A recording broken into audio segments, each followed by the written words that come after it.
Mi nombre es María Guadalupe García Álvarez, estudio aquí en esta institución y actualmente estoy cursando el tercer semestre de la licenciatura de Psicología Educativa.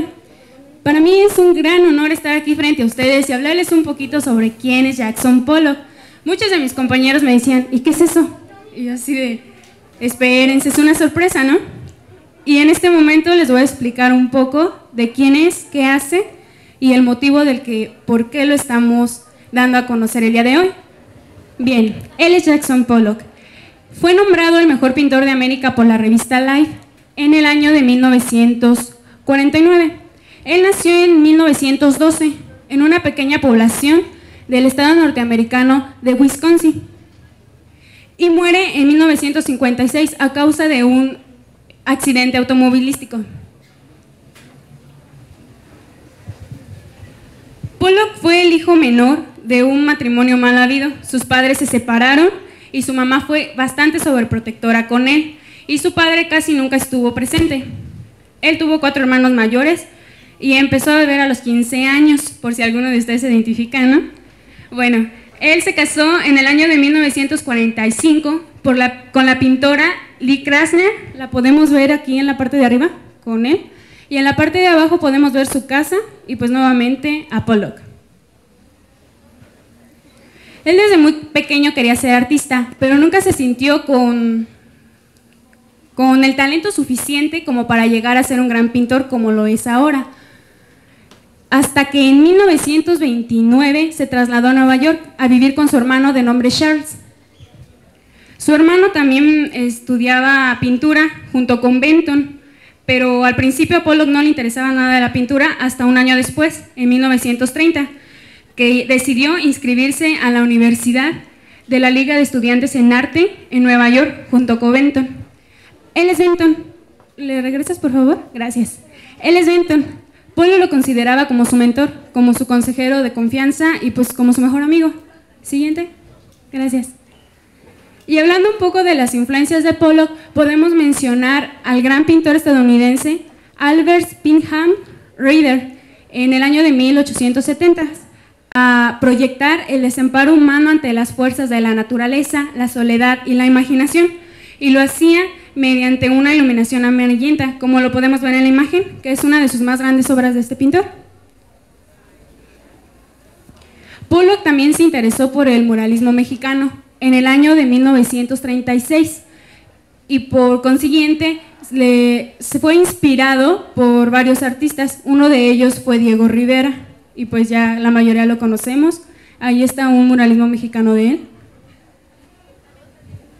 Bien, Pollock cambió el paradigma de todo lo que era un pintor.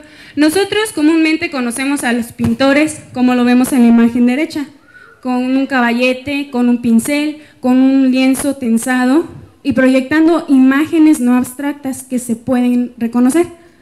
Pero Pollock no. Pollock tenía diferentes técnicas, diferente manera de ilustrar lo que quería y distintas formas de hacerlo. Él decía que en el suelo se sentía más cómodo, porque así se podía mover de un lado a otro en el lienzo para poder pintar, y de esta manera se sentía, por así decirlo, como dice ahí, literalmente dentro del cuadro. Pollock quería ir más allá. Él no solo quería ilustrar lo que veía, sino quería expresar lo que sentía en el momento mediante la pintura. Él decía que la pintura tenía vida propia y que él solamente dejaba que ésta floreciera. En 1943 hizo su primera muestra en galería neoyorquina, en la Escuela de Artes de ese siglo, y hablando un poco de sus obras, cabe mencionar que las primeras fueron todas realistas, con una influencia, gracias, del surrealismo. Todos sabemos que el surrealismo es todo aquello que se quiere llevar de la realidad al impulso imaginario. Entonces, este es un ejemplo de ello, una de sus primeras obras, de título Hacia el Oeste, en el año de 1938. Estas son otras dos, de hecho las escogí porque en lo personal me gustaban muchísimo, realmente es un arte muy bueno. El primero en el año de 1943, de título Mujer Luna, y el otro en el año de 1945, que se tituló Masculino y Femenino. Después, en el año de 1943, Pollock decide dejar toda esta onda que traía del realismo al surrealismo para adentrarse más a lo que se le llamó el expresionismo abstracto. Al hablar de abstracto o el arte abstracta, nos referimos a todo aquello que no da una realidad en concreta y que también es muy difícil de comprender. Por ejemplo, ustedes al ver esa imagen, no sé, por ejemplo, ustedes de este lado pueden interpretarlo de una forma, mientras que los de aquel lado lo interpretan de otra forma. Y realmente no podemos saber a ciencia cierta o fácilmente qué es lo que el autor quiere expresar. Por eso también Pollock decía que no había técnica para llegar a hacer este arte, que solamente la técnica era un medio de llegar a una declaración, porque realmente lo que se hacía era hacerlo en el momento, pintarlo, pero conforme tú lo ibas sintiendo. No había como este proceso, estas reglas, no había nada de eso. Y dentro de esta categoría entran estas dos obras, la primera de nombre Ramas Azules y la otra Catedral en 1947. Como les había comentado, todas estas obras no dan en sí una verdad propia. Lo único que era real, al menos para Pollock, era la acción del pintor. Quizás se pregunten el por qué. Al pintar, como lo vimos en las imágenes anteriores, Pollock se desplazaba de un lado a otro y al estarse moviendo estaba haciendo una acción. Entonces, la acción realmente es lo que el pintor está haciendo. Y de aquí viene este término, action painting, que significa pintura en acción. Entre los años de 1947 y 1950, Pollock creó sus mejores obras utilizando esta técnica del dripping o chorreado. Dripping significa goteo y chorreado, pues supongo que lo comprendemos muy bien. Y aquí está un ejemplo de ello para que lo chequen y lo vean. Otra cosa, esto depende mucho también del espesor de la pintura. Conforme agarramos la pintura, en ejemplo, si está más líquida, va a chorrear más.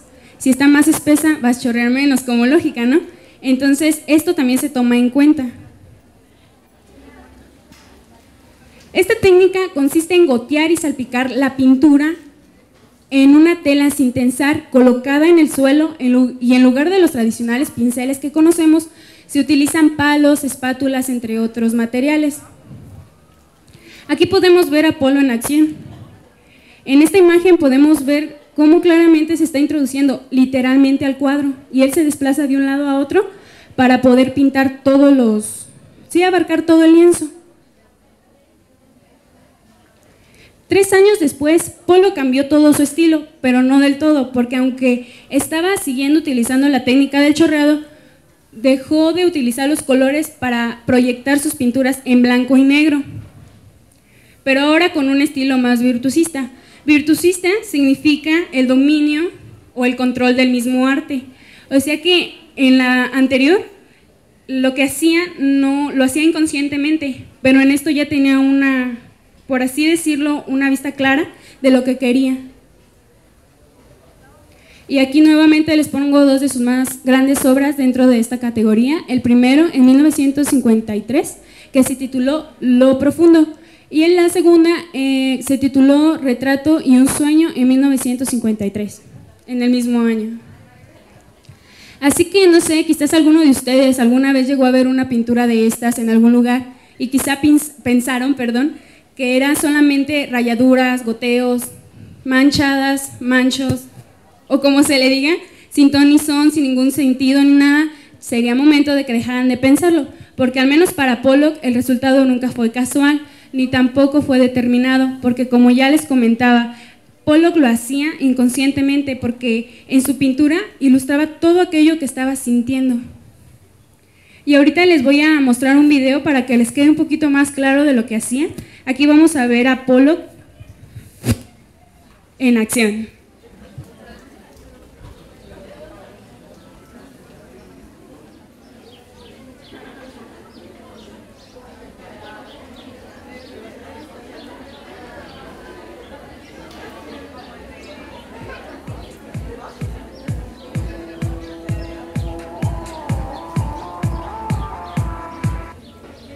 Y este es el video. Para aquellos que pusieron atención, pudieron ver que Pollock se desplazaba de un lado a otro dejando gotear la pintura. Y esta es la invitación que le traemos el día de hoy a todos ustedes. A continuación se va a hacer una actividad en la parte de las canchas, ¿verdad? En la parte de las canchas va a ser algo parecido a lo de Pollock y se les invita a que lo hagan con un criterio pues ya de universitario, ¿no? Tomándole en cuenta que pues realmente es un arte que realmente vale la pena disfrutar. Y sí, sobre todo eso, disfrútenlo y pues no se cohíban y siéntanlo nada más. Sería todo de mi parte, muchísimas gracias. No se vayan a parar, por favor, les pedimos 2 minutitos. Pero primero que nada, Lupita, a nombre de la Universidad Pedagógica Nacional, te queremos dar un reconocimiento por tu exposición. Bueno, aquí está. Aplausos.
Pedagógica Nacional, Unidad 112 Celaya, otorga el presente reconocimiento al licenciado Hugo Enrique Díaz Saucillo por su valiosa participación y organización del evento Ejercicio de Pintura Colectiva. Un aplauso.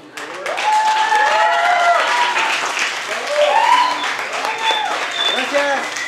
De igual manera, la Universidad Pedagógica Nacional, Unidad 112 Celaya, Guanajuato, otorga el presente reconocimiento a la licenciada Adriana Reséndiz Martínez por su valiosa participación y organización en el evento Ejercicio de Pintura Colectiva durante estos nuestros octavos. Un aplauso para todos, estuvo muy padre el ejercicio.